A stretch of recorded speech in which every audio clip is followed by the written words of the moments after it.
And I'm particularly excited about tonight because, in my opinion, this is one of the most crucial issues on validating Christianity that we could possibly discuss. The resurrection of Jesus is absolutely foundational to Christianity. It is not like the sprinkles or the icing on the cake.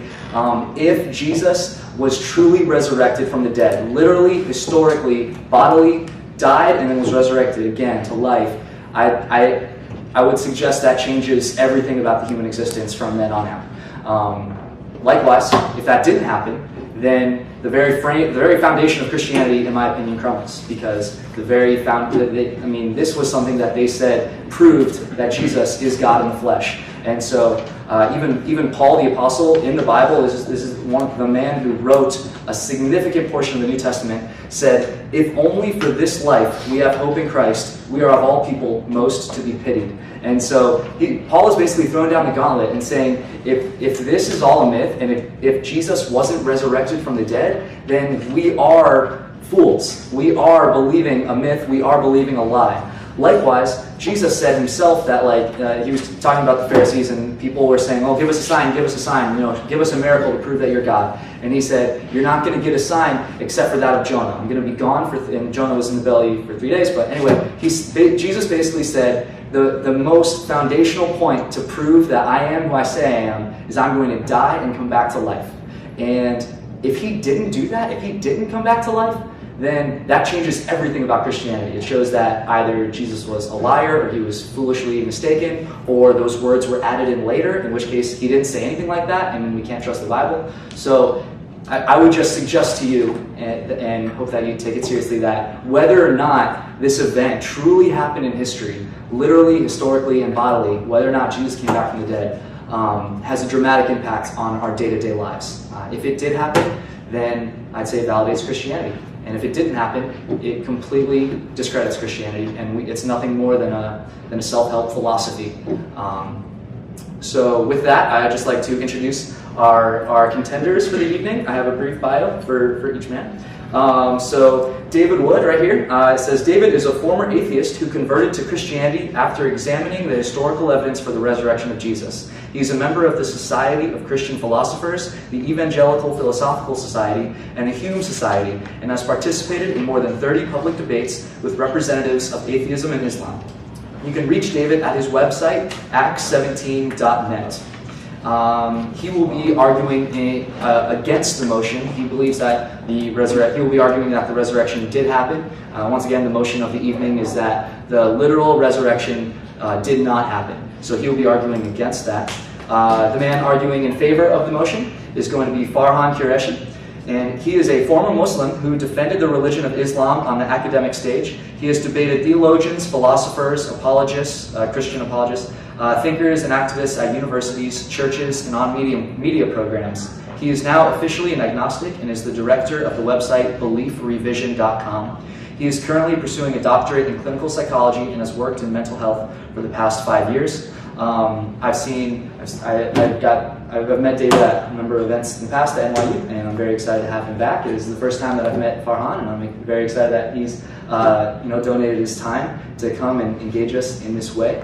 Gentlemen, first of all, can you welcome our contenders?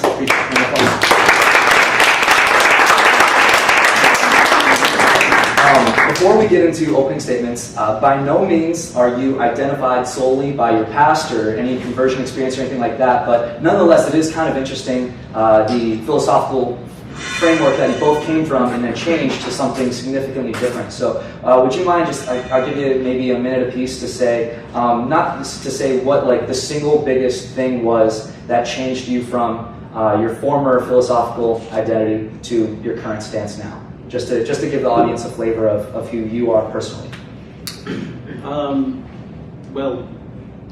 Some of you in here may have had a similar experience. I was an atheist and was persecuting a particular Christian, and I messed with the wrong one day. And this guy schooled me for months, and I eventually started studying Christianity and the resurrection to refute him. And in order to refute him, I realized I had to come up with some alternative explanation. And some of the facts that we're going to look at tonight, I realized there was no alternative explanation other than resurrection. And so there are some other things involved, of course, but that would be the biggest issue in my leaving atheism and becoming a Christian. Sure, thank you. Well, I was born and raised in the United States, but to a Muslim family, and so my identity as a Muslim was very precious to me. I, like most people, who become attached to their identity, whether as an American or as a Indian person or a black person, white person, Christian, Muslim, I began this process, psychological attachment to my identity as a Muslim. And so I wanted it to be true. I really wanted it to be true. I practiced it, I was devout, I loved my family who practiced it. And so I started to defend it, I started to argue for it, I started to challenge other people on their beliefs and why mine would be true. And it was a little bit during undergrad when I started studying psychology, and then eventually when I would start working in mental health, that I saw human suffering for what it was. I began to understand human behavior more empirically.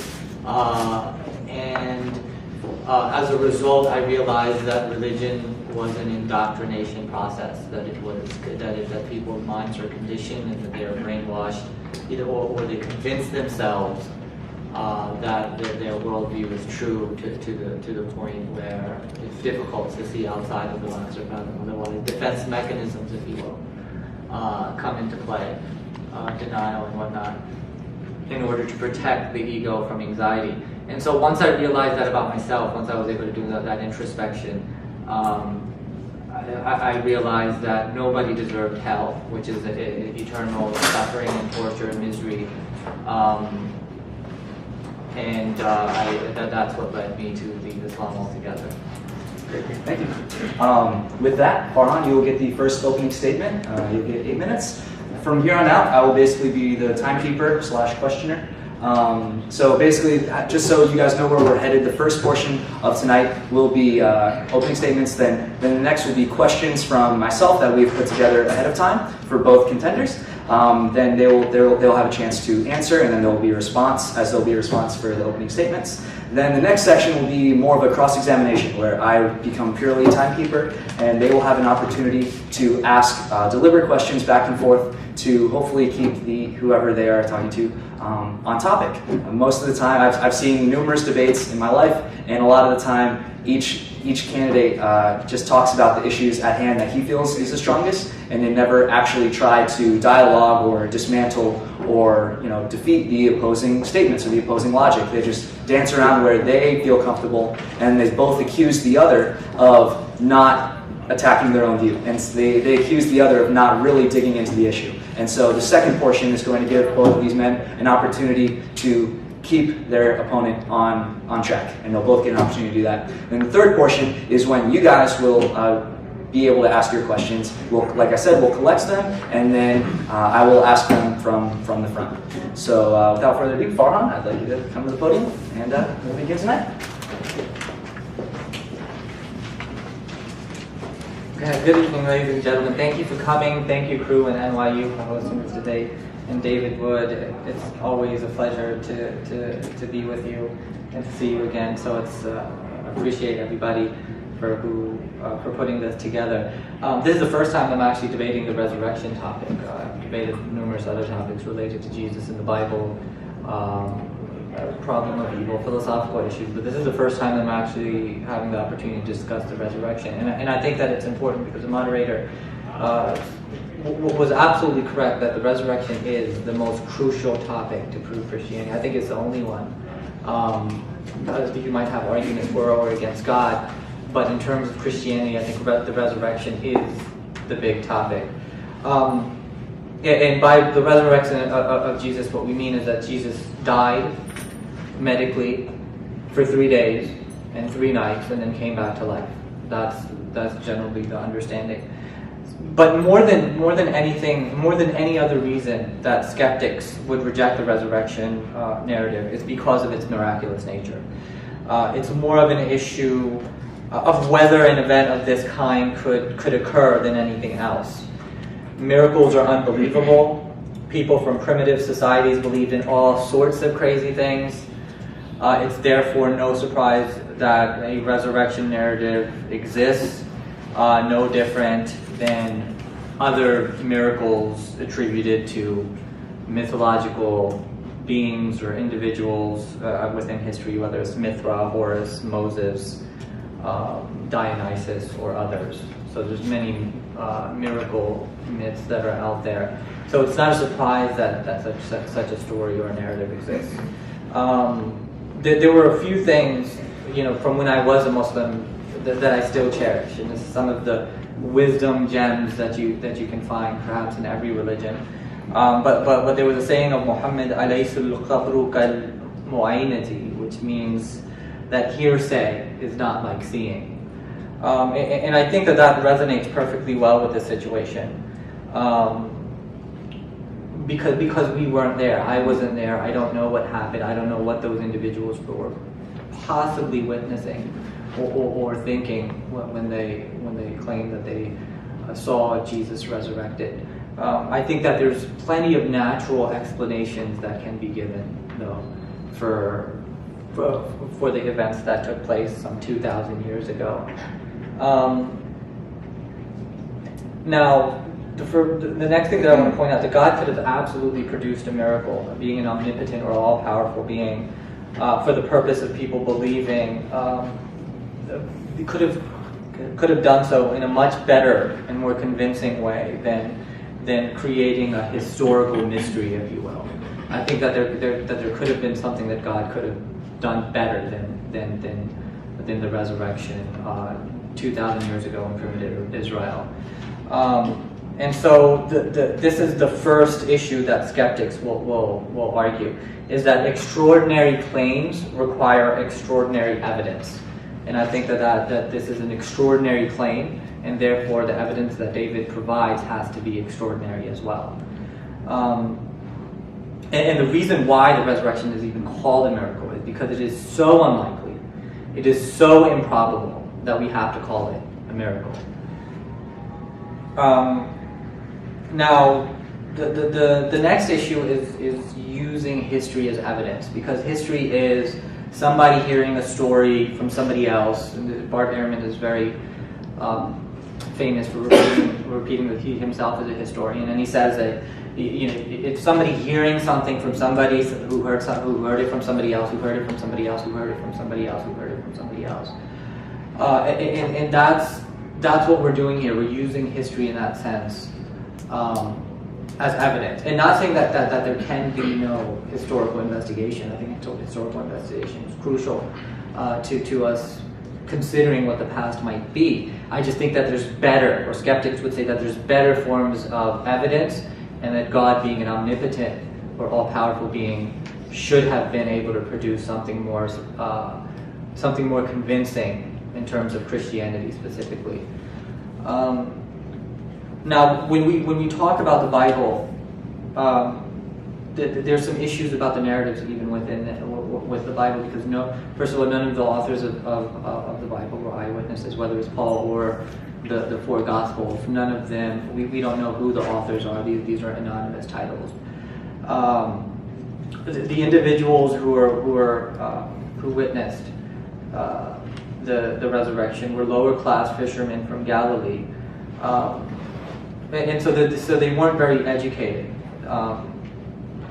And the composers of the New Testament, on the other hand, seem to be, and Bart Ehrman is someone who points this out as well, seem to be educated and highly educated and rhetorically professional in Greek composition. And so we see a difference between the individuals that are writing the Bible in Greek and the original disciples and their background. The next issue is that perhaps I could quote Thomas Paine, who says, in his Age of Reason, "I lay it down as a position which cannot be controverted. First, that the agreement of all parts of the story does not prove that the story is true, because the parts may disagree and the whole thing might be false. Secondly, that the disagreement of the parts of a story proves that the whole cannot be true. And that's the crucial part that I want us to focus on for a moment, is that the disagreement of the parts of the story prove that the whole thing is probably not true. And that's a big issue with biblical inerrancy. And what biblical inerrancy is that the four Gospels are telling the story quite differently. Some of the more famous ones, in terms of the day and the time that Jesus died, different according to what Gospel you may read. Did Jesus carry the cross, or did Simon? Different according to the Gospel that you might read. Did certain people, did the curtain rip in half before Jesus died or after? Different according to what Gospel you may read. Who went to the tomb on the third day? Was it Mary alone, or did she go with other women? There's a difference in narrative. Was the stone rolled away from the tomb before they got there, or after? These are differences within the narratives themselves. When they went to the tomb, was it one man, was it two men, or was it an angel? The narratives are different in terms of describing this. Were they told to stay in Jerusalem, or were they told to go to Galilee afterwards? Different according to what Gospel you may read. And so, given that there's different versions of what was going on there in terms of the historical narrative, because of these significant differences, one could wonder how accurate the narrative is in the first place. And of course, mind you that these are narratives being told some 20, 30, 40, 50, 60 years after they supposedly happened. Would you mind wrapping up? Okay, sure. And so just to wrap up, there's an issue with miracles being the least probable occurrence. The fact that miracles have never been verified or falsified is the major reason why skeptics doubt this resurrection narrative. Second is using history as evidence. There has to be better evidence in it. An omnipotent God should be able to produce better evidence. And then the third is biblical inerrancy, the issue of different types of narratives. And the last thing I want to point out is that there's many other miracles in the New Testament. You'll have a chance to rebut his opening statement, and then you can continue. Sorry. The floor is yours.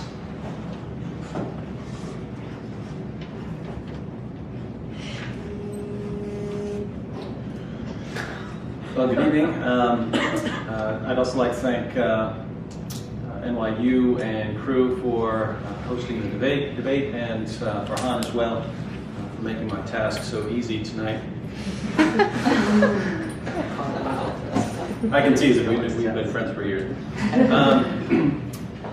Farhan pointed out that the main reason skeptics would have a problem with this is with the resurrection is because it is miraculous in nature. And so I'd like to begin with just a quick question about skepticism. What is the correct form of skepticism? Because I feel like I have the correct degree of skepticism. What I find is that many atheists are skeptical of supernatural explanations, but often very gullible when it comes to natural explanations. So any random explanation, no matter how poorly it fits the facts, as long as it's natural and doesn't appeal to the supernatural, we'll accept it. We'll go for that. No problem. No problem. Oh, some matter came together and formed life? No problem. Easy. No skepticism whatsoever, and we're going to see this with explanations for the data surrounding the resurrection of Jesus. I am skeptical of supernatural explanations. If you come up to me and say, hey, my friend was sick and I prayed for my friend and he got better, I'm going to think, your friend's immune system made him better, and that's probably what happened. Even though I would grant, because I'm a Christian, I would grant, hey, it's possible, but I'm going to think that's pretty unlikely. And given that the person does have an immune system, I'm going to tend towards that. So I am skeptical of supernatural explanations, but I'm also very skeptical of natural explanations when they just don't fit the facts. And that's what I found when I came to the resurrection of Jesus. So let's talk about some of the facts first. And there are lots of facts involved here. I'm going to focus on two main points. One, Jesus died, and two, he was alive again after he died. Pretty straightforward. Jesus died, and he was alive again after he died. And so if you've got that, I'd say you've got a miracle on your hands, and that's what we find in Christianity. Now, there are all kinds of lines of evidence for Jesus' death by crucifixion. The early sources that we have, multiple sources, multiple independent sources. We have Christian sources, Jewish sources, Roman sources. Everyone agrees that Jesus died by crucifixion. This isn't disputed. If Farhan wants to dispute it, we can go into some of the evidence.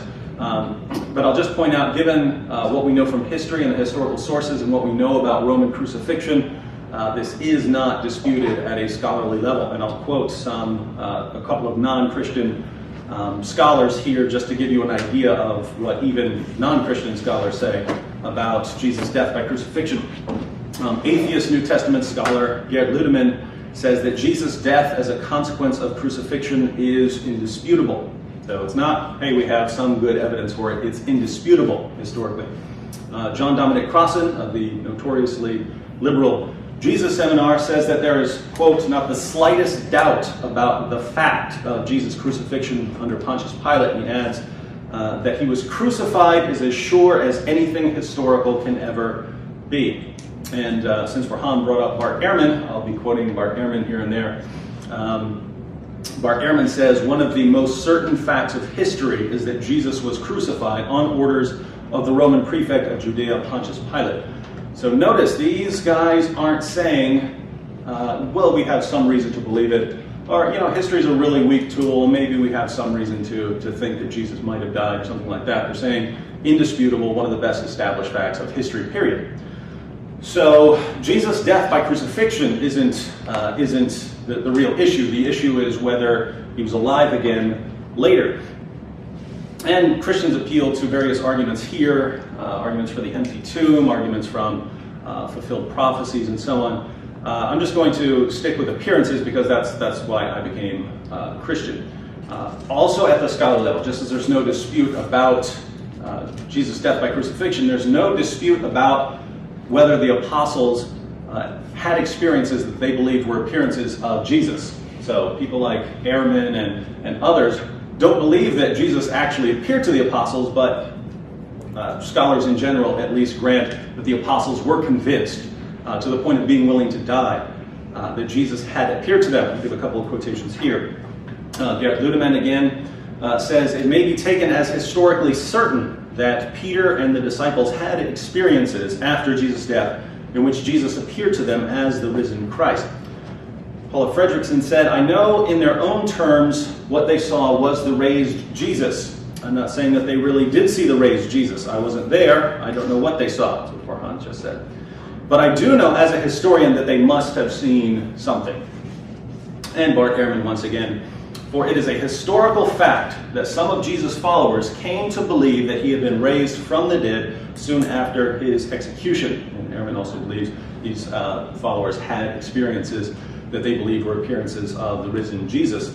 So, the question, and I'll just stick with that data, I'll just add two interesting components to the appearances.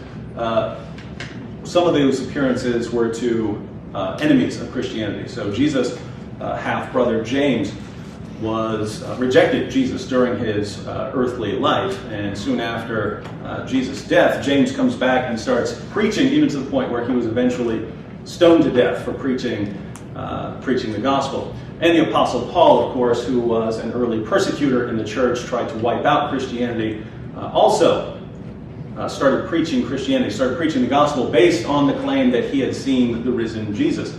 So both friends and foes claimed that Jesus had appeared to them. And let's just stick with that data. There's more, but let's stick with that data since time is short. What's the best explanation for these facts?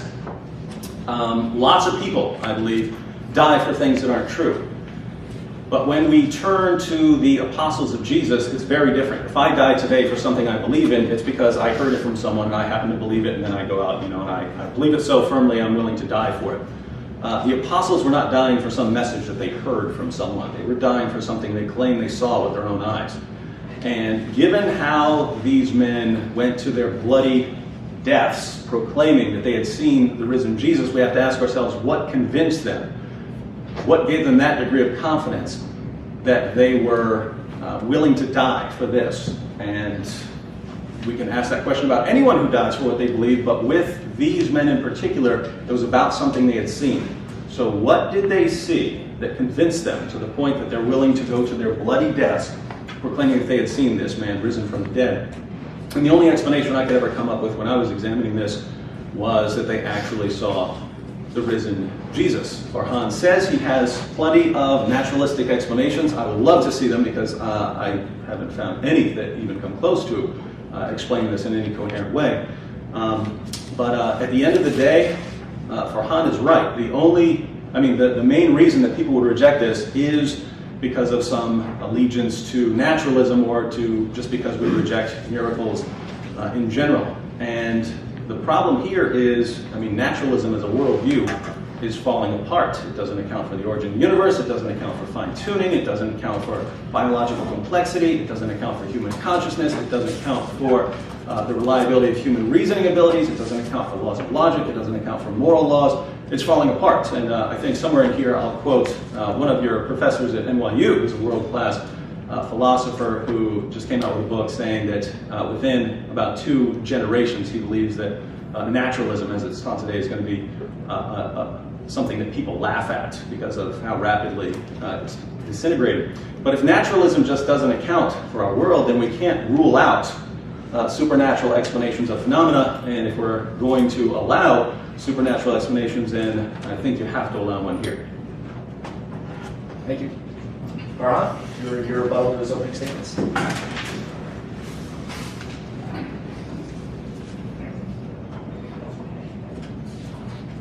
All right, thanks, David. And one of the things that he says is, why were these disciples willing to die for? What caused their confidence? And was it something that they saw? And did that happen to be the resurrection?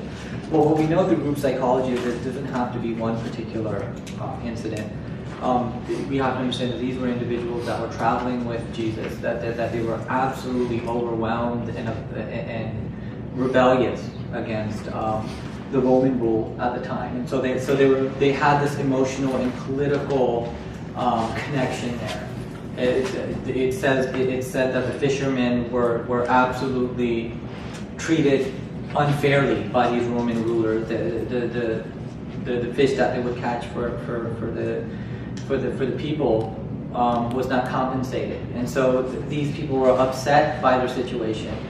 And here comes a rabbi or somebody who's professing to be a rabbi, and he's gathering these individuals up for a very long period of time. So there's this social, psychological connection there. And so it's not just an incident of seeing the resurrection, all of a sudden they're willing to die for this. Rather, this is something that was psychologically conditioned. They were convinced that Jesus was the Messiah and what he was claiming. And so this is more than just an issue of just witnessing a resurrection. In terms of naturalism failing in numerous areas, it's not an issue of simply being naturalist worldview. It's an issue of what can be verified and falsified empirically. We know what the laws of physics are. We know what the laws of biology are. We know what the laws of physics are because we can verify and falsify these things.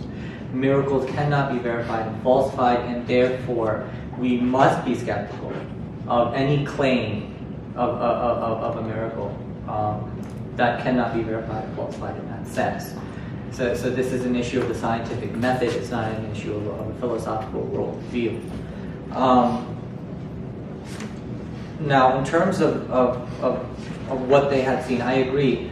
I agree with David that the disciples must have experienced something or saw something, but it's also possible that through social psychological phenomena such as the misinformation effect, and you guys can look that up on your own time, that these people simply convinced themselves that they were seeing something, while certain others may have been, for example, hallucinating. And what do we mean by hallucination? Obviously, when we talk about seeing something, whether in the external world, we're talking about light that goes through the retina and creates a vision inside of the brain. If the external stimuli is not there, we know that it's variant brain chemistry that's causing it. That's the only two explanations that we can have for visions. But my time is up. All right. David, your rebuttal to his opening statements?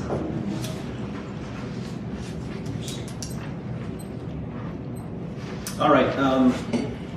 Farhan says that miracles cannot be verified and falsified by this kind of investigation. And my question is, who says so? I mean, are we just laying that down as a rule? I don't agree with that. So if he has some reason to believe that, I'd love to hear it. And I'm going to ask, if we're laying this down, how could God ever do anything to convince us? I mean, imagine if God appeared to us right now with striking lightning bolts and so on. It would be open to us to say, wow, that David Blaine's really boning up on his magic here. Aliens are really messing with us now. We could explain it in all kinds of ways, even if God is here in all kinds of glory and telling us what to believe. If we're going to be that skeptical to where we're just going to go with any alternative, we could never believe in God unless He just programmed us to give us any kind of option. So if we're going to have if we're going to be a little more open to these kinds of truths, then I would say we have to have a different methodology. Now, Farhan's alternative, his naturalistic alternative, and I'm assuming he came out with his best one, right? He obviously didn't come with one that's like 50th down on his list of good alternatives. Assuming he came with his best one, and his explanation was that the disciples were upset. They're really sad. They were psychologically conditioned to believe that Jesus is the Messiah. Jesus gets crucified, and perhaps they convinced themselves that they had seen something. Now, this is the obvious route you'd want to go if you're trying to explain the appearances to the disciples, and this absolutely fails. I mean, it fails horribly. If you wanted to explain one appearance to one person and say, maybe this person just felt really, really bad and started having hallucinations, maybe. Once you add that this person goes to his horrible bloody death, well, now you're granting that he has 10, 20 years to be thinking back, did I really see Jesus? Did I really, really see that? Am I absolutely sure because I'm about to be skinned alive, as Bartholomew was? I'm about to be skinned alive and crucified for proclaiming this. Did I really, really see that, or was I just feeling bad? And then when you add to that it wasn't one guy, it was a whole bunch of guys. In fact, our earliest source is an early Christian creed that was the original proclamation of the church, 500 people at one time. So it wasn't one, it wasn't two, it wasn't even 12, it was around 500 people at one time. And when you add to that it wasn't people who were conditioned to believe that, it wasn't just people who were conditioned to believe that Jesus is the Messiah, it was also people like the Apostle Paul who wanted to do anything he could to destroy Christianity, and James, who during his brother's lifetime thought he was insane. These aren't the sort of people who are going to have these kinds of grief visions or hallucinations. And so does this account for the facts? It doesn't even account for the basic facts, and I give the bare minimum. I give the bare minimum of facts. And Farhan's naturalistic explanation just doesn't fit the facts. What does fit the facts? Well, if we rule out Farhan's methodology, then what do we have? We have only so far the resurrection, an actual miracle fits the facts. And if it comes down to whether I'm going to go with a supernatural explanation that fits all the facts and explains them versus a natural explanation that doesn't fit any of the facts, I'm going with the supernatural explanation. David, you can actually stay up there. That concludes the opening statement, so now we'll move into the first question period. So, David, the Bible is the main source of knowledge about the resurrection. Christians claim the Bible is true because it is the Word of God, and we know it's the Word of God because the Bible says so. Doesn't this circular logic undermine the validity of truth we hear about the resurrection? Well, some people actually do use that argument. I don't. I came to believe in the resurrection of Jesus, and I came to believe in Christianity before I actually believed in the Bible. Right? Belief in the Bible came later for me.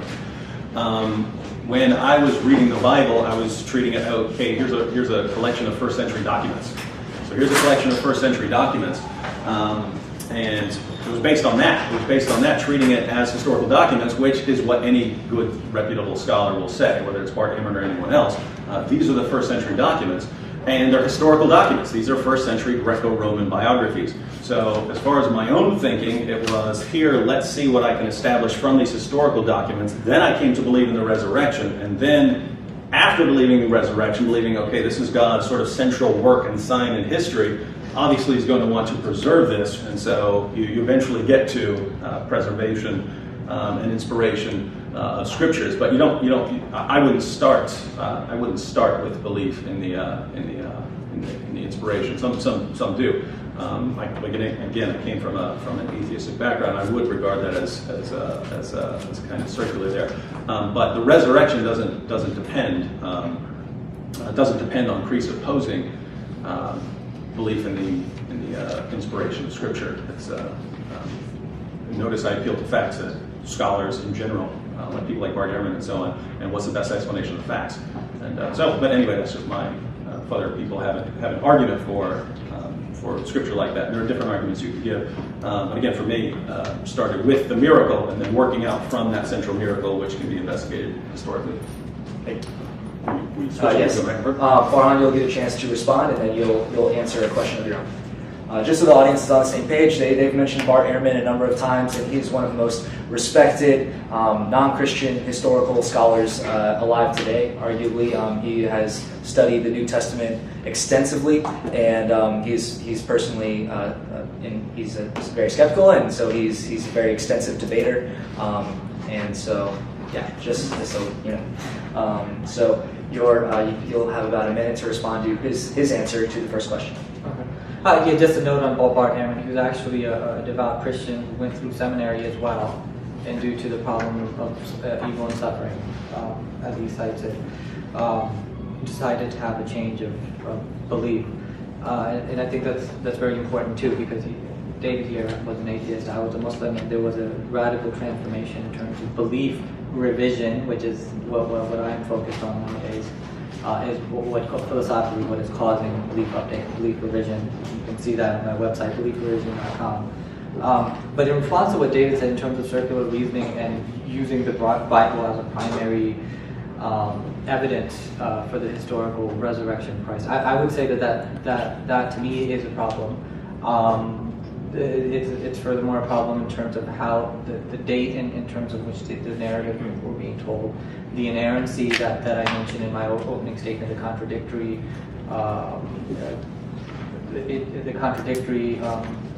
statements that are there in the four Gospels. And so, I obviously do think that it's an issue, and I do see somewhat of a circular reading. I think that there might be some extra-biblical accounts that talk about the crucifixion event, but I don't think that they get elaborate enough in terms of post-mortem appearances. Great. Farhan, you can actually remain at the podium. This question is for you. So, many early Christians were willing to be put to death because they would not recant that they had seen Jesus alive again, including, as he mentioned, people who were not associated with Jesus, such as his enemies, such as the Apostle Paul, who later had a belief revision. So even his enemies were willing. Why would they do this if they fabricated the events? Well, again, when we look at cults and we look at social psychology, for David Qureshi, for example, or Charles Manson, for example, 300 people, there was mass suicide. Okay, there was mass suicide. And you look at Muslims who are blowing themselves up in the Middle East. It's no surprise that people would kill themselves for what they believe in. So I do think that they were utterly convinced that Jesus was this great Messiah and everything. But it's not a surprise that they were willing to die for it. I think that's conceivable. In terms of Paul, my theory is that he was suffering from temporal lobe epilepsy. I think that he was having hallucinations. Clearly, he was seeing things that other people were not. There was this extreme pain that went along with his visions. And so I think, in addition to that, I think that it's possible that he started to psychologically go down and depressed because of all the persecuting that he did towards Christians, and seeing how faithful the Christians were and even how righteous they were. He might have been emotionally struck by that. So I think that there is a psychological explanation for this type of behavior. Hey. David, your response? Now we actually have a combination hypothesis, right?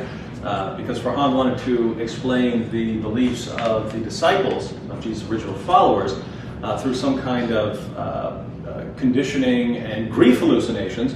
And now, in order to explain the Apostle Paul, who obviously wasn't conditioned to believe that Jesus is the Messiah, we have temporal lobe epilepsy to explain the appearances to Paul. So it's just very interesting, and we have to toss James in there, so we can toss in, I guess, some epilepsy or some kind of other hallucination there. It's just interesting that with respect to Jesus, this is the one that just everyone's hallucinating about. Hundreds of people all just start having epilepsy and having these grief hallucinations and so on. Is there such a thing as a natural miracle? I mean, it's just something so inexplicable on naturalistic terms that we have to say, wow, that is so improbable. That must be a natural miracle. There's no way all of that came together. So Farhan is saying that the supernatural explanation that Christians are using is just unbelievable because it's so miraculous in nature. Well, Farhan, I think that when you're putting that many improbable things together into one, you've got a natural miracle on your hands, and I'd say that's worthy of skepticism as well. Great. Thank you. Farhan, you could retake it. This question is for you. So, why do you think most Christians still believe the resurrection to be literally true? If reason and logic cannot lead one to, which I'm assuming you would agree with the statement, it is not logical and reasonable to believe this literally happened. So, if reason and logic cannot lead one to trust that it actually happened, what is the main reason they still do so? Again, I would give a psychological explanation for it. I think that they want Christianity to be true. I think that it's consolatory. I think it gives them inspiration. I think it gives them meaning in life. And that is something that's very difficult to give up, because if there isn't a God, then what do I have to live for? What about all the things the suffering that I've been through? Am I not going to be rewarded in the afterlife? I think these are existential issues that each and every human being has. And so religion is consolatory in that sense. But I do think that there are a number of Christians, don't get me wrong, who have intellectually pursued Christianity, and that the resurrection is the strongest argument in their minds as evidence for Jesus, for the Jesus narrative, and I do admit that that's possible. Is that it? Yeah, you can cease talking whenever you want. You have a few more minutes if you'd like to. 3 minutes? Yeah, each I should have described it. I could go back to what Davey was talking about earlier. I don't know if that would do justice to this question. You can use your time however you'd like. Okay. You have about another 2 minutes. So okay, yeah, the questioner gets about 3 minutes, and then the response is a single one. So you can use your time however you'd like. Yeah, I mean, in terms of that question, I think that it's perfectly acceptable to have a psychological explanation for why somebody would be Christian. But what he was talking about earlier was mass hallucination.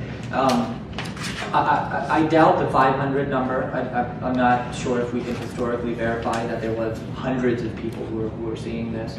I think that that's what's in the narrative, and just like we have the discrepancy in terms of what was going on between the four Gospels, I think this number could have been made up. There's another incident where hundreds of people were actually resurrected. It wasn't Jesus. It just wasn't Jesus, and their tombs were wide open, and you had hundreds of zombie-like, resurrections. And this is in the biblical narrative that talks about 500 people witnessing this as well. And there's no historical evidence for this. And so it's possible that certain individuals were hallucinating like Paul. I mean, obviously, if you're seeing things and hearing things that other people are not, we understand, and that's like I work in mental health, that we define this as auditory and visual hallucination. There's no other way to explain it. David, you have a minute to respond. Farhan said he doubts the 500 number. It's important to keep in mind that that's not even in the Gospels. It comes from a much earlier source. That comes from the Creed. The Creed is recorded in 1 Corinthians chapter 15, but it's actually much earlier. So if you want the earliest passage in the New Testament, it's a Creed at the beginning of 1 Corinthians 15, verses 3 through 7.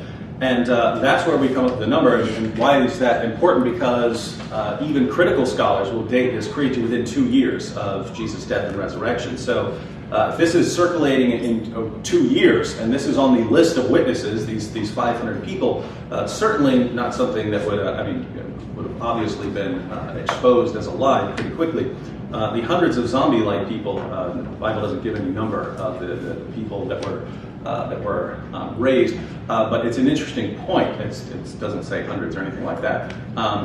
It's an interesting point because that does come from a later source, much later than the Creed, that comes from the book of Matthew. So I'm coming at this critically. Farhan is putting all of this on the same, everything in the Bible on kind of the same level. I'm looking at this saying, wait a minute, you're quoting one source. I'm quoting the absolute earliest material that is confirmed even by critical scholars. And the difference between, say, resurrection or the raising of certain people, the raising of Jesus, is the sheer number of sources and the sheer number of witnesses, and that's why we point to that miracle. I believe the other miracles occurred, but as far as what we have evidence for, we just have vastly more evidence for the resurrection of Jesus. And I don't think that's a coincidence, given that's the cornerstone of Christianity. Thank you. You can actually remain at the podium. This question is for you again. You have 3 minutes to respond. The scientific method used to discern and unveil truth as we know it today relies on observable, repeatable tests. Since the resurrection fits neither criteria, shouldn't it be rejected in the same way we would reject anything else that is nowadays not observable or repeatable in science? Well, we're talking history here. The scientific method is the scientific method, and not even everything in science is actually uses the scientific method. When we're talking about the scientific method, we're talking usually about things you do in the laboratory. You perform an experiment, you gather your data, you formulate a hypothesis that accounts for the data, then you formulate more tests to go and explore that data. More tests to test your hypothesis and see if it's confirmed or disconfirmed. You can do that in a laboratory, but you can't even do that with various things in science. If you're talking about the formation of the universe, you're not talking about repeatable experiments that you say, okay, let's try it over and over again and see if we come up with the same thing. If you're talking about the history of the world or the history of evolution or something like that, these aren't things that you do in a laboratory. You repeat your steps in that way. But I believe that the heart of testing hypotheses, even though it's not the same as the full-blown historical scientific method that you use in the laboratory, the kind of heart of testing hypotheses does apply in other areas, whether it's to historical events or to scientific phenomena, namely that you form a hypothesis that is going to account for the data. You try to say, I want a hypothesis, I want an explanation that accounts for what I'm trying to explain. And if it accounts for it, then it's a good explanation, and you look for if there's any disconfirming evidence, and you look for competing hypotheses, because sometimes you can come up with multiple hypotheses that account for the same data, and then you try and come up with tests to see which one is confirmed. So applying that method of hypothesis confirmation to the resurrection, we have our data. We have data to work with. There's no shortage of data. We even have data that are agreed upon by both Christians and non-Christians. And so the method I've laid out is, here's the data, what accounts for it. It's obvious that the resurrection accounts for why every shred of evidence we have tells us Jesus died, and every shred of evidence we have tells us he was alive again after he died. The resurrection fits that very, very well. The alternatives, if we're going to start appealing to mass hallucinations and epilepsy and so on, if you're going to do that, you could explain anything, right? You could explain anything like that. You could explain anything in history like that. Neil Armstrong walked on the moon. No, he didn't. They all had hallucinations. How powerful is that? One, it's so improbable that we would have to reject it based on its sheer improbability. And two, it still doesn't even account. It still doesn't even account for the data. You might know people who hallucinated that they saw their grandma. A couple of years later, if it comes down to I'm about to be tortured to death over this, the person's going to be wondering, did I really see grandma or something like that? And with the disciples, it's to the man, down to a man. It would be different if half of them were ready to go to their deaths and the other half had doubts. It's down to a man. No one had anything but complete confidence that they had seen the risen Lord, and you just don't explain that with hallucinations or epilepsy. Thank you. Farhan, you have a minute to respond to his answer about scientific observability and repeatability in this topic. Sure. Yeah, I mean, during my opening statement, I said that there could have been a better omnipotent God could have produced a better way a more convincing way to establish himself to humanity. And so I do think that perhaps something scientific would be superior to the historical event 2,000 years ago, particularly in a primitive society that's susceptible to all kinds of beliefs. And particularly in a very low educated aspect of that culture. Could there have been something superior to in terms of science? Yes, but I think that it would be even better if our generation, through the generation that has technology and broadcast ability, to be able to witness something like that, and that would be something that would be far more powerful, and God, being an omnipotent being, should be able to produce that. Thank you. All right, I'd like to thank both of you for that first question period. Now we're going to move on to the more cross-examination period, where one person will get a chance to, as to the best extent of their ability, speak in nothing but questions. Feel free to word an objection with a question mark at the end, however artfully you want, but I encourage you to speak only in questions to keep your opponent on topic. And then after 6 minutes of that, you will get, whoever is asking the questions will get a chance to respond however they like with words for about 2 minutes to answer the answers that they just heard. So David, you are the questioner first. So at this point, I'm simply time. So begin. Yes, Farhan, if we're going to assume from the beginning that a naturalistic explanation is always going to be better than a supernatural explanation, can you think of something God could do, apart from programming us to believe in Him? Is there some miracle that God could perform that we just absolutely could not attribute to some natural explanation? Well, I mean, because God is a supernatural being, I would imagine that God could produce supernatural. If God exists, God would be a supernatural being and would be able to produce supernatural. But, I mean, could you come up with any sign that God could give to us right now that we could not, by any stretch of the imagination, attribute to something natural? I think a resurrection in today's day and age would be phenomenal. I think any of the miracles that are attributed to Moses or Noah, in a day of technology where we have cameras and ways to document. But given that we do have a superior technology, wouldn't it be easier to explain away the appearance of a miracle? No, I think if a person is medically dead and comes back to life and people are clearly seeing it, that would be But couldn't you just say, obviously everyone is in on some sort of fabrication? Right, that they're making it up as a broadcast. Or couldn't you say that an alien came and did this? Could you say that? I mean, I don't know whether I would fall to conclusion an alien. I've never seen an alien, so I don't know. It would be natural. It would be a natural explanation. I'm sorry, just to cut you off. You've cut off his words a number of times, so just to be fair. Yeah, we can. They do that all the time in court. Oh, I know, I believe it, but just to be fair to each side, we'd like him to be able to finish the sentence before the next question follows up on that thought. No, I think that God should be able to produce a supernatural miracle that is convincing to each and every one of us. If that's His purpose, if miracle producing is what God must do to convince us, then I think that there's probably better ways than just miracle production too. What would some better ways be to convince us that God exists? Subjective revelation. What can you give us some examples? Personally coming down to each and every person and having communication with that person. How could we not attribute that to hallucination or to aliens or to someone trying to trick us or anything like that? Well, I mean, I'm definitely a person who doesn't discount hallucinations. I think that there could be some true reality to hallucinations that people are seeing.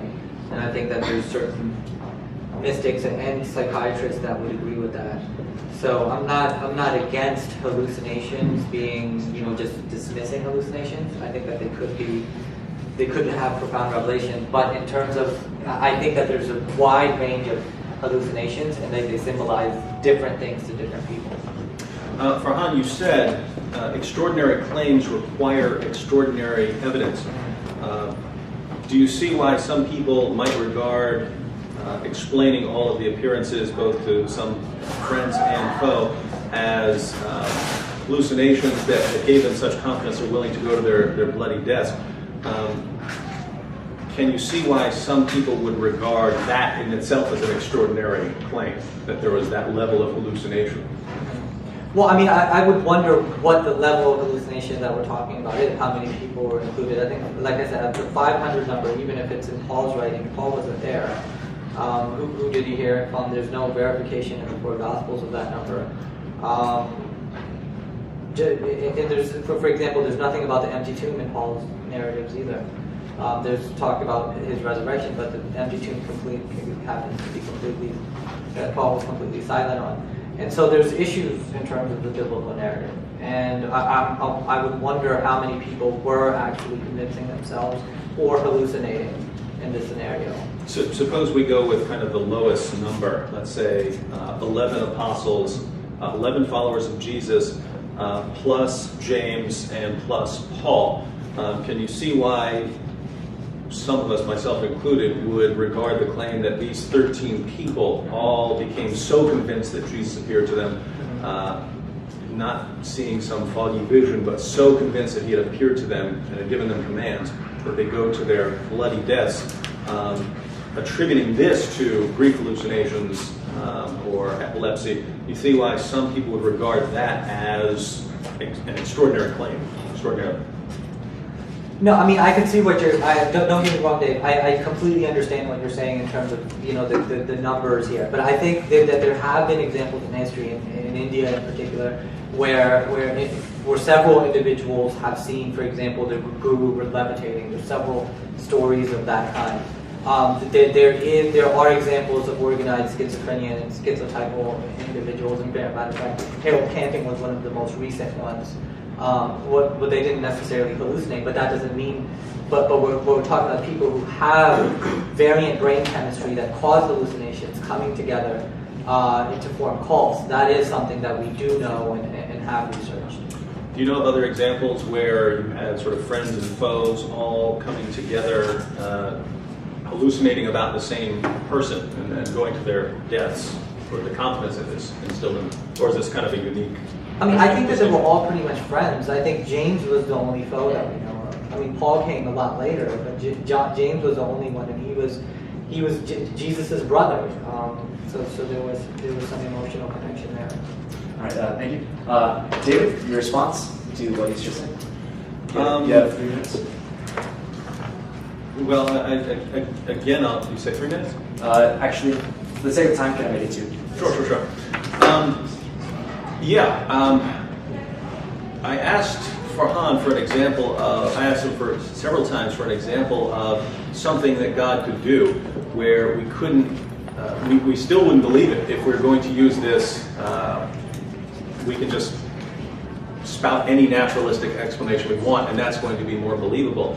Again, if that's our methodology, nothing God could ever do would ever convince us. And so, if your methodology that you're using from the very beginning makes it so that even if God exists, there is absolutely nothing an all-powerful being could do to convince you of something, then I'd say you've got a flawed methodology, right? It sounds like you're deliberately ruling that sort of thing out from the beginning as part of your methodology so you can never even get to the truth. I mean, think about it. Farhan would grant the possibility of the existence of some being like God, and yet, following the methodology he has, there's nothing that being could ever do to convince him of it. And so, if it's possible that being exists, obviously we should have a methodology that allows us to discover that it exists. But using his current methodology, we can never do that.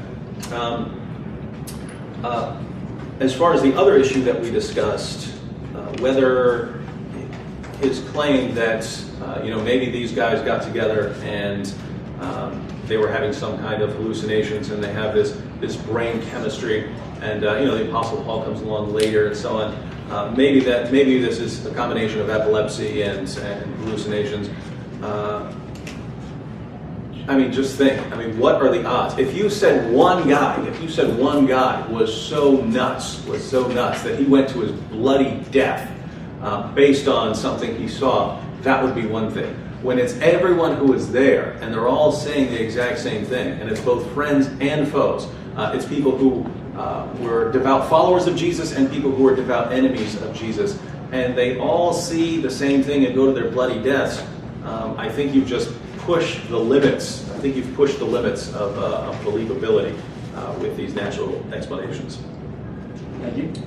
All right, Farhan, now it's your opportunity. You'll have 6 minutes to ask nothing but questions of David. Well, my first question, really quick, is the Bible talks about several miracles. The resurrection is the only miracle that it speaks of. For example, Jesus walking on water, curing the blind, curing the leprosy, you have this mass resurrection in Israel. Would you agree that all of these, virgin birth is another one, would you agree that all of these other miracles that the New Testament talks about have no historical evidence for that whatsoever? I believe they do have historical evidence. They don't have the same kind of historical evidence that we have for the resurrection. So if we talk about Jesus walking on water, we have that in the Gospels. The Gospels are first century Greco-Roman biographies. So you have some sources reporting at least that people in the first century were claiming that they have seen that. That's some evidence. That's some historical evidence.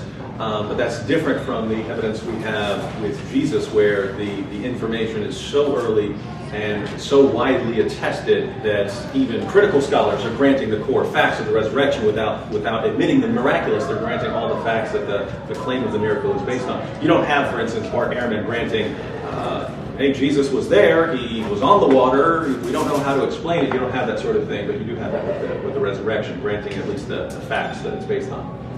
Well, I mean, with the resurrection, you have several people. You have several people claiming they believe and we're seeing that these post-mortem experiences. But these other miracles, such as Jesus walking on water, you don't have numerous people attesting to this. You just simply have the narrative, and that's it. So how does the narrative itself act as evidence for that Jesus actually walked on water, or that there was a mass resurrection? Oh, well, I understand that, and I'll go ahead and say, if I didn't believe in the resurrection and therefore didn't believe in Christianity, I wouldn't believe any of these stories. Right. What I was denying, your first question was, you said I say that there's no historical evidence for them. Would I agree that there's no historical evidence for them? I would agree that there is some, but going back to something I said earlier, I would put it in a kind of progression. Right? We can examine the core facts of the resurrection of Jesus, and we can learn that Jesus rose from the dead. Given that he rose from the dead, now I'm going to, trust the followers a bit more, because if someone just rose from the dead, you're going to be trying pretty hard to preserve other things that this person did and his message.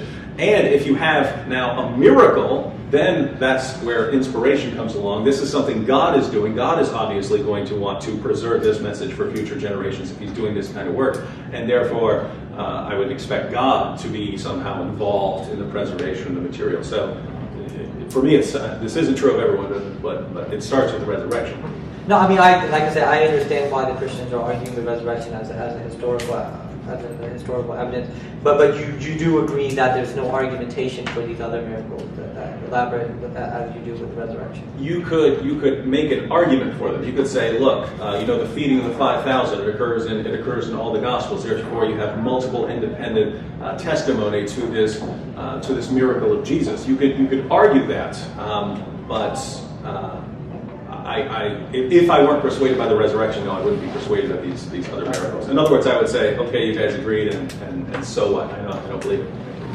And that's why you don't have a lot of Christian apologists saying that, okay, Jesus walking on water is evidence for Christianity, or Jesus curing Lazarus of leprosy is evidence for Christianity, because it's not like historical evidence for it. Resurrection seems to be a little bit different, because it's something that multiple people were claiming to have seen. Okay, now when you talk about hallucinations, if somebody were to come to you and say to you that they're seeing things, or seeing dead people, like in the Sixth Sense, or they're having these visits from angels, or something to this extent, would you not say that this person is having auditory or visual hallucinations from a psychiatric position, and to say that anything other than auditory and visual hallucinations such as in Jesus' case, would fall to the logical the logical fallacy known as special pleading, which means that in all other circumstances it's hallucination, but this one it's not. If someone said that angels were appearing to him, it would certainly be one option that this person is hallucinating or that this person is lying, but I happen to believe in angels, so I would have to grant that as a possibility. I wouldn't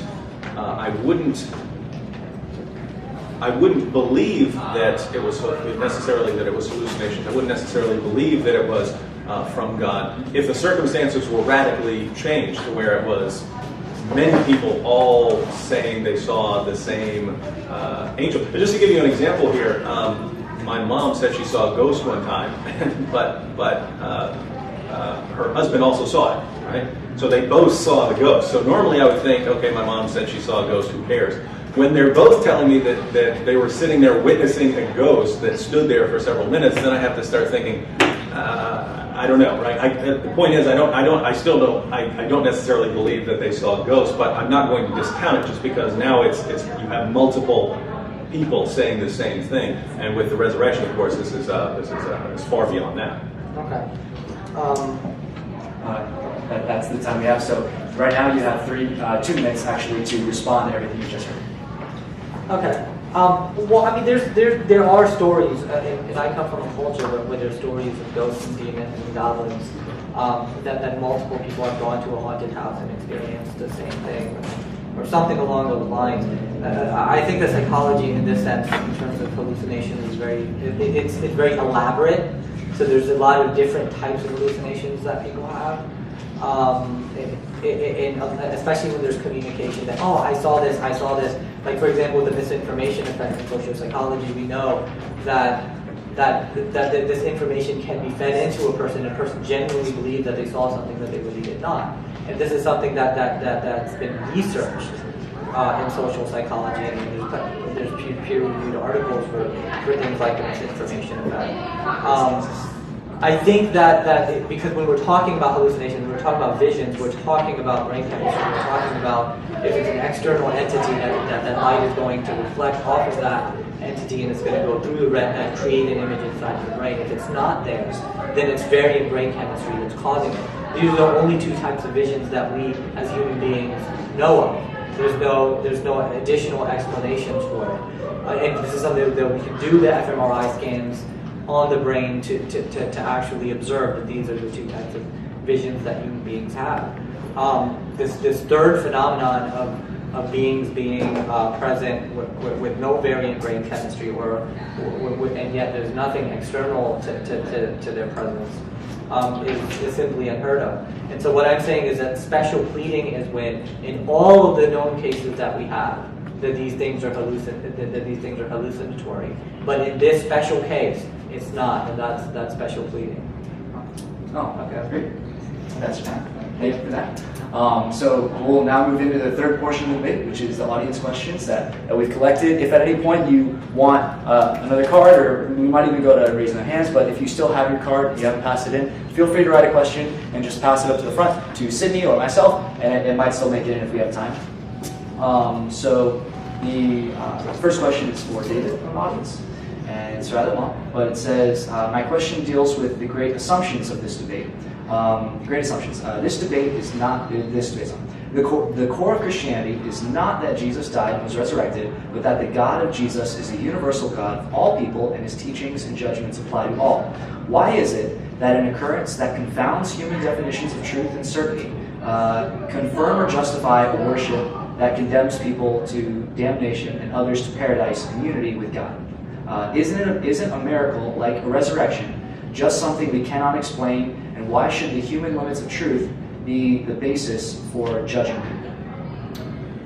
Well, there are a lot of issues in there. I want to point as far as the topic of the debate. Most of that would be irrelevant. I'll go ahead and take a crack at it, but I just want to point out that most of it would be irrelevant. If the question is, whether Jesus rose from the dead, whether that confirms Christianity or whether that establishes Christianity is at least conceptually separate issue. If someone rose from the dead, that is a separate issue from whether what else this issue does. And so, questions about condemning people to hell and stuff based on this, those are somewhat separate issues. But think about what this is claiming. That the purpose of Jesus is to just unite all people and so on. And his central message isn't about his death and resurrection. I mean, where are you getting this? I mean. In other words, if I sit back and I say, here's what I would like Jesus to be. I would like his central message to be about just uniting all people. Therefore, that was Jesus' message. And, enough of this crucifixion, resurrection stuff. Do we just get to define people sort of in our own image like that? Well, the problem is we have historical records about Jesus. We have the historical writings from that time. We have the message that his followers went out and preached. And in the book of Acts, where we see Jesus' original followers going out, they always centered their message on three facts. One, Jesus died on the cross for sins. Two, he rose from the dead. And three, he claimed to be divine. And so if that's the message Jesus' followers were taking away from him, I think you can't just say, but I don't want Jesus to be that, therefore I'm going to say he's something else. In other words, if you want to deny that Jesus is who he claimed to be, or what the early records say, then just say he's a nutcase, or just say he's a liar, or just say he's demon-possessed, or say something else like that. Don't rewrite Jesus in your own image. So we have the message. If, you have the ability to accept the message or not accept the message. I accept the message because it was confirmed by miraculous revelation. And the difference between Jesus' message and everyone else is this core miracle. In other words, if I'm going to listen to anyone tell me about God, I'm going to listen to the guy who rose from the dead. So I'm going to listen to Jesus, but if I'm going to listen to Jesus, I can't sort of tell Jesus what I want him to be and then demand that he be like that. I have to let Jesus speak for himself, and as the one who rose from the dead, if anyone deserves to be able to speak about God, it'll be him. Thank you. All right, Farhan. This one is more so for you. It mentions that if the resurrection is true, that's clearly a demonstration of God's power. But you've objected that if there is a God, he would have done it in a better way. So it's asking for specifics of, hypothetically, like if you were God trying to reveal yourself, how would you do it in a better way, specifically than what we see in the Jesus narrative? Yeah, and that was kind of what David asked me earlier as well. I think that David asked that same question. I think that it's unfortunate that God has to play hide and seek to begin with. I think that that's a bigger issue to me. And not only that, but why does God want to be recognized or worshipped in this way? It seems a little bit narcissistic. It seems arrogant. I think that if there is a God, that there has to be a better purpose than simply believing in an entity that created us. There has to be a story of growth and transformation, but that's not what the Christian message points to. It points to a doctrinal acceptance of a resurrection that pleases God and allows you to avoid an eternity of suffering. That type of message it just doesn't resonate with how I experience life. When I experience life, I experience love and compassion and empathy between human beings. I feel that I have a connection with human beings in nature. That resonates more to me, and I think that this miracle production that people are looking for from God to convince people that he exists it's a silly game of hide and seek, and I don't believe that that's what divinity would entail. Thank you. All right, so for David, it says, Jesus, so even assuming that the resurrection is true, the question is something to the effect of, Jesus never completed all of the prophecies of the Old Testament. For instance, he never brought all of the Jews back to Israel after the Roman conquest of Jerusalem about a century after the resurrection. And he never rebuilt the temple. and never brought world peace, never established the government on his shoulders, such as what the prophecies of the Old Testament said that the Christ figure would do. So even if we start with the assumption that the resurrection is true, how do we still claim that Jesus is God, as the Christians say he is, in the wake of the broken prophecies we see elsewhere? Well, as far as Old Testament prophecies, this was one of the reasons that some people were rejecting Jesus. They had certain expectations about what the Messiah was going to do. Jesus isn't doing those things, therefore, whoever this guy is, he can't be the Messiah, and yet he's claiming to be the Messiah. What's wrong with him? If we agree that Jesus is the Messiah, and if we agree that Jesus rose from the dead, the rest of it isn't hard to put together. So if Jesus rose from the dead, then his message would seem to have God's stamp of approval.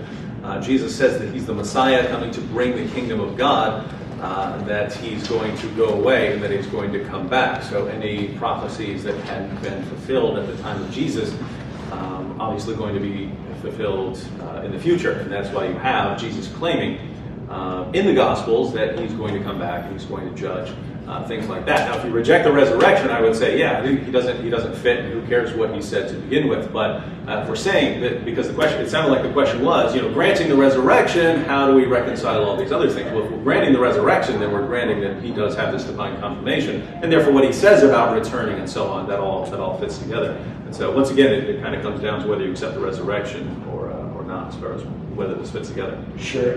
Just staying to the part of the question, though, like the Old Testament prophecies do paint sometimes a rather different image of what we see of the historical Jesus, though. For instance, he never established a power structure like the Jews thought he would, or the Pharisees thought he would. He never brought about world peace, things like this that an Old Testament says the Messiah would do. So, does that discredit Christianity in any sense? Well, no, because again, if we're talking about Old Testament prophecies, if you look at Isaiah 53, I've sat down and read this to a Muslim who didn't know what I was reading. I said, "Who's this about?" "Oh, it's about Jesus." It's written 700 years beforehand, but it so obviously fits with Jesus' death by crucifixion that I'd say it's clearly about Jesus. As for other prophecies that don't fit, once again, Jesus said he's coming back to judge. He is coming back to bring peace and so on. And so, if those sorts of things, let me put it this way: if someone's going to say Jesus didn't fit those things when he came, therefore that's a problem. Well, the only people who are going to be concerned about Old Testament prophecies not being fulfilled in the Messiah would be the Jews. But if you're an Orthodox Jew, you still believe those prophecies haven't been fulfilled. In other words, if Christians believe certain Old Testament prophecies haven't been fulfilled yet, Jews believe the exact same thing, that certain Old Testament prophecies haven't been fulfilled yet. There's no timeline given on some of those prophecies of when they're going to be fulfilled. So Jesus comes, and he's very different from what people expect, but he's obviously fulfilling certain things, and he says he's going to fulfill the rest. If the resurrection happened, then I have to agree with him. If it didn't, then I see why you would say it doesn't fit. Gotcha. Thank you.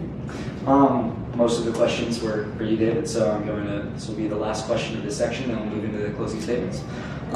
So this is based on something that Farhan mentioned in one of his, perhaps his opening statements. And it says, what are your opinions on the literary significance of the images in the Gospels?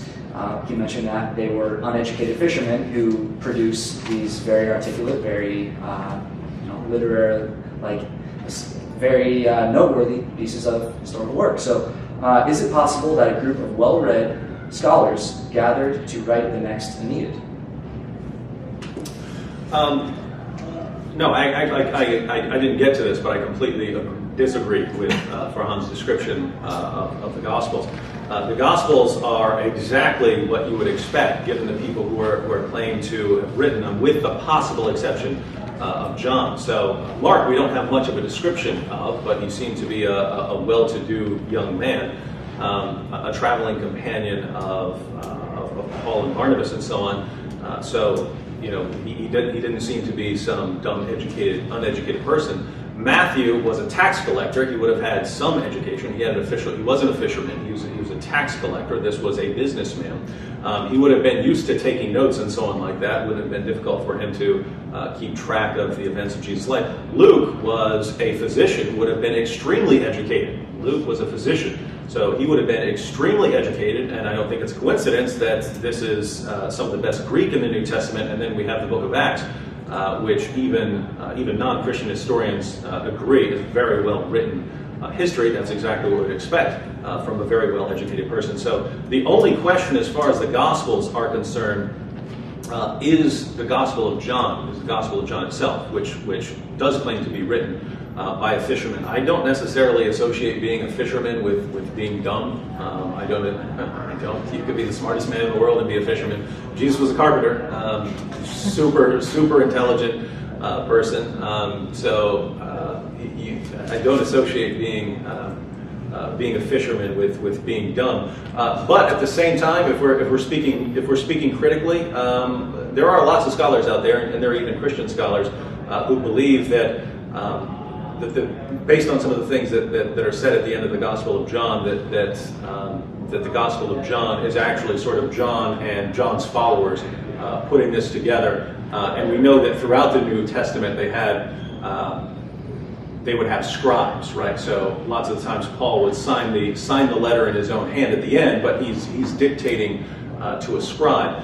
And so it wouldn't be a problem for someone like John to be dictating this to his followers who are then compiling the book of John. But I don't see anything in the Gospels that would be inconsistent with the people who they're attributed to. Thank you. Farhan, to conclude, would be your response to that about the apparent discrepancy between the lifestyle of the men writing the Gospels and the literary eloquence that we see as a result of their work. Well, I mean, the bigger issue with the Gospels is that we don't know who authored them. Well, what I was speaking to when I was talking about Jesus' disciples in terms of being fishermen was that these were the types of individuals that were following Jesus. These were the type of individuals who were susceptible to beliefs like the beliefs that Jesus was preaching.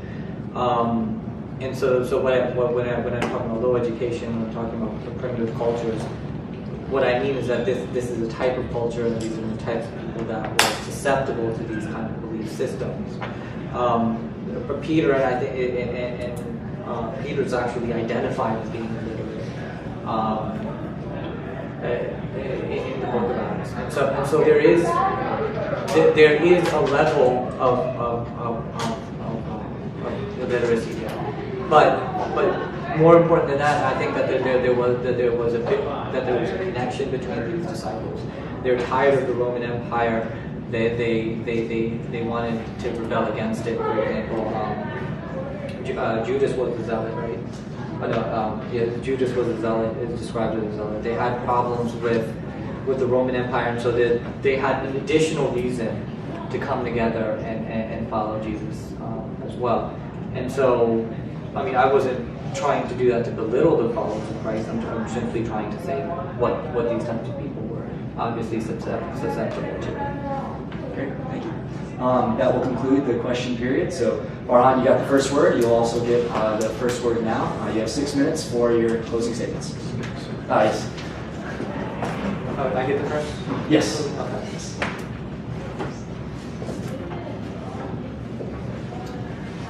Okay, so the question tonight was, did Jesus rise from the dead? Is this something that we as an educated 21st century people, is this something that we can come to believe in? Is this sufficient evidence for us to believe in the God of Christianity?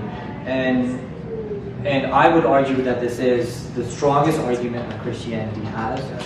I agree with that, and I think that it is something that we should be contemplating over. This is something that we should be thinking about in terms of intellectual pursuit. And I will even go to the next step if you're open to it. And as an agnostic, I am indeed praying about it. And so that's something that Christians have definitely opened me up to more. And I appreciate those prayers and I do think that this is not something that even I personally can just say case closed.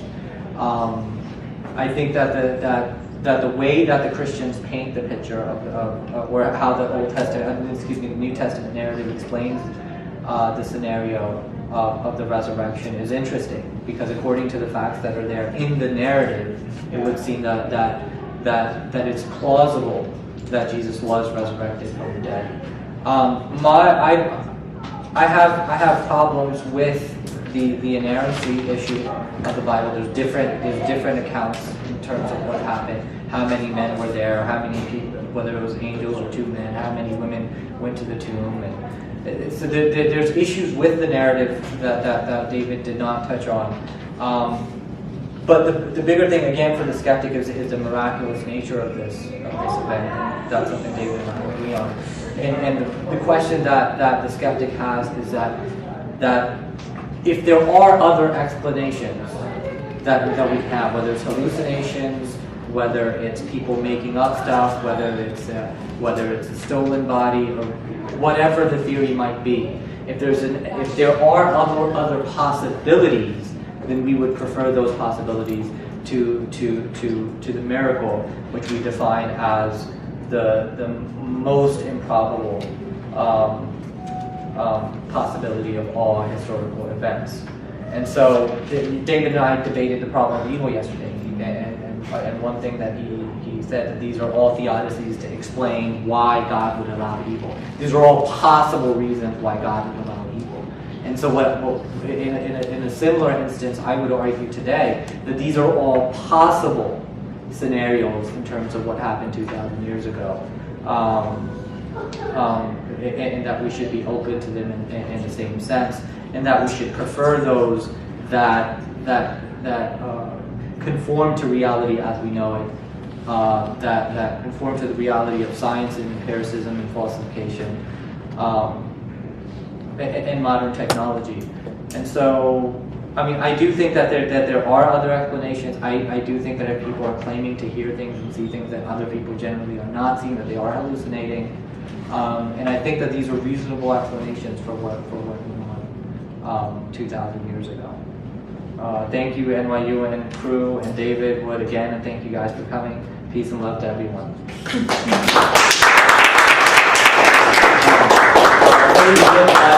If you guys could take out your contact cards and comment at the very end about who you think has been most convincing while he is giving his concluding remarks, then we'll collect them after he's done. So just write the entire time I'm giving my closing statement.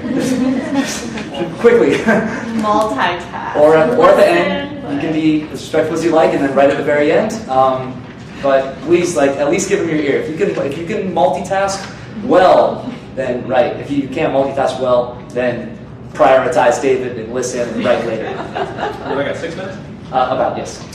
All right. Well, Farhan said something interesting at the beginning of his conclusion there. It's something that's been coming up. He said that the issue here is whether this miracle is sufficient to establish the truth of Christianity. And in that vein, throughout this debate, he's been saying things like, couldn't God have done something more?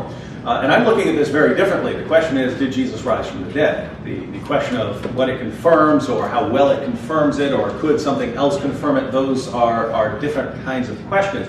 So, in other words, Farhan is thinking, I really don't, I really have lots of problems with this Christianity thing. Now let me go and investigate the evidence for it and see whether it confirms all this stuff I don't like about Christianity. And obviously, you're not being unbiased there when you're examining the evidence if you're starting with the assumption that you really don't like this.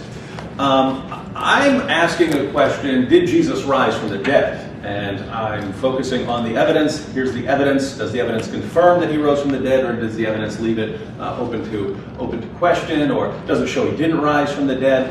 And then, based on the answer to that question, whether he rose from the dead or didn't rise from the dead, or we just don't know, then now what are the implications of this? And so the implications would be Jesus rose from the dead. The evidence establishes that, therefore it confirms his message, not the other way around. We don't want his message confirmed, and therefore now we're going to go and try and come up with some alternative explanation. And what is the alternative explanation that we've been offered here?